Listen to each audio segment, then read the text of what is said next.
Hifzan, and Hifzan, would you like to introduce yourself to my subscribers and just brief about whatever you have done so far in India and how is it going in Netherlands?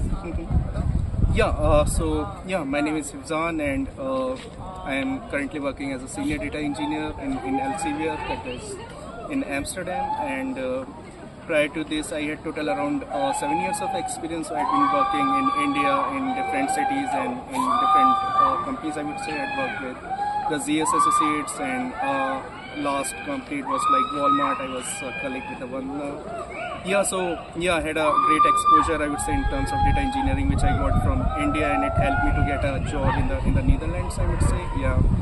But how did you got these calls from the Netherlands and finally getting the job offer? How was the interview process? If you want to help my subscribers who actually are looking for a job outside India, in Europe, so we would want to understand how did you get to manage this opportunity first, and then how was the interview process? How did you get the visa? So we would want to understand. So it was like in my mind it was around 2-3 years back. So I just decided to get some global exposure, to maybe get a job outside India. So I started looking through LinkedIn and used to apply. I mean, whatever job I see in the Europe, and also I considered the Australia initially.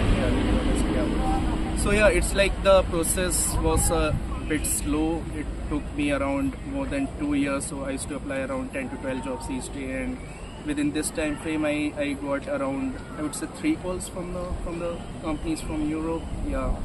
And it was like one from HelloFresh and from Bolt. So unfortunately I was not able to crack 2 interviews, but the third call I got from my current company, that is Elsevier, and I was able to crack it.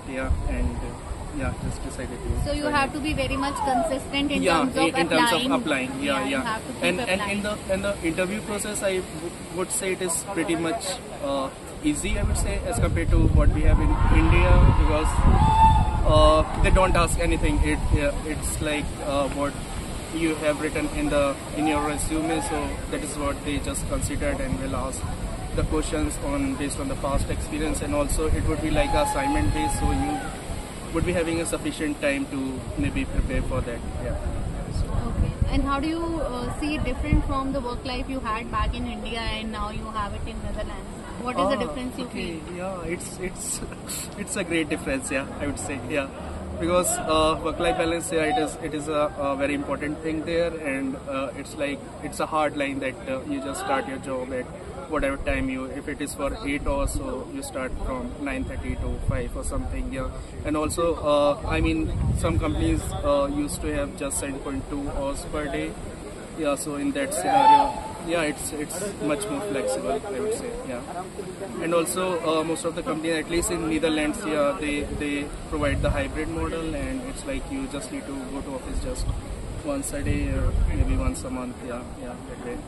Okay, and one more thing my viewers would want to know is like what is the weightage one should give to DSA, SQL or Spark in terms of cracking the interviews? I mean, in what sequence they should prepare, and what is the weightage should be given to each of the technologies?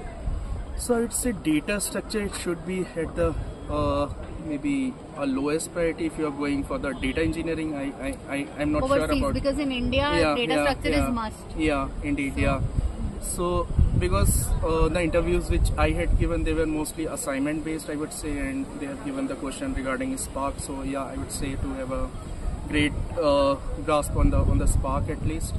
Understanding the basics and also the internals, and and maybe in short, I would say you should have the knowledge of if a problem statement is given, then how many executors, or the Spark memory is needed. So such questions arises.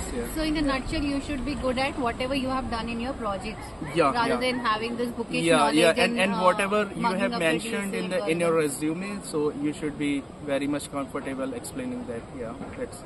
That's a big thing.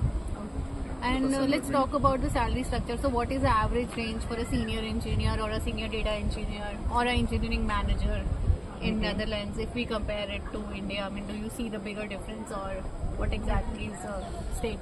I mean, in terms of salary,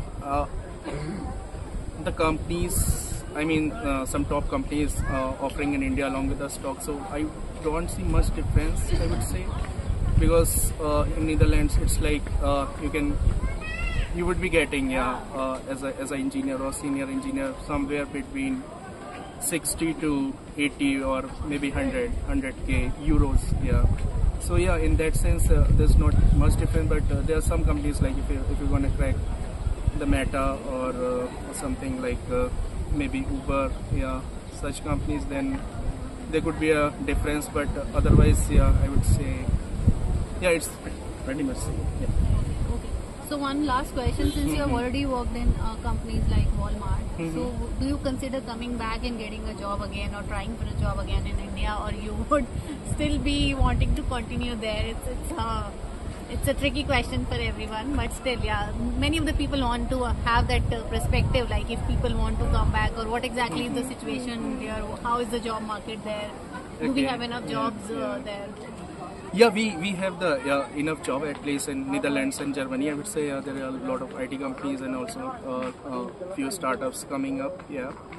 So yeah, regarding the question that to consider coming back. So to be honest, I have not decided yet. I'm still just exploring more what Europe has to offer, and just considering the differences what we had here in India and Europe. Yeah, but it's gonna take some time for me to decide on this. Yeah. Yeah, I think we got to understand pretty much from Hafzan about his experience. So yeah, if you have any questions further about applying jobs in Europe or Germany, you can put it in the comment section, and I will try to gather more information from him and we'll share it back with you. So yeah, that's mostly about this conversation, and thank you so much for watching this video, and please keep sharing and subscribing to your friends, so it will keep my motivation high to post more such videos. Thank you so much. Thank you. Thank you, Hafzan. Bye-bye.